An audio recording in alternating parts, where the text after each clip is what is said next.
Dantes family bumabati ng maligayang Kapaskuhan. Narito the chika ang chika natin today.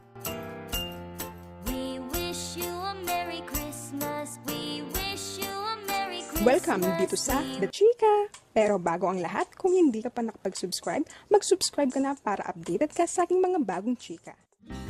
Nag-upload ang Kapuso Primetime Queen Marian Rivera ng kanilang iilang family photos kasama ang kanyang mister na si Dingdong Dantes at mga anak na sina Zia at Sixto.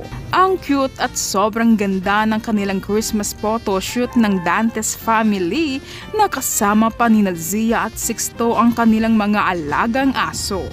Napakaganda ng ngiti nila na umaapaw ang pagmamahalan ng pamilya Dantes. Sweet naman ang mag-asawang Marian at Dong sa kanilang larawan na hanggang ngayon ay kilig na kilig pa rin sila sa isa't isa.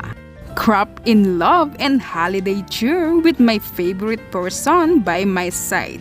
Merry Christmas from us to you. Saad ni Marian sa naturang larawan. Binahagi din ni Marian ang larawan ng kanyang mga anak na sina Zia at Sixto na ang cute nilang tignan na sobrang gwapo ni Sixto at sobrang ganda naman ni Zia. Karga ng magkapatid ang kanilang mga fur babies na mahilig talaga sina Zia at Sixto sa mga aso. Yan mga kachika ang mga adorable photos ng pamilya Dantes ngayong Kapaskuhan. Mula kay The Chika, maligayang Kapaskuhan sa inyong lahat!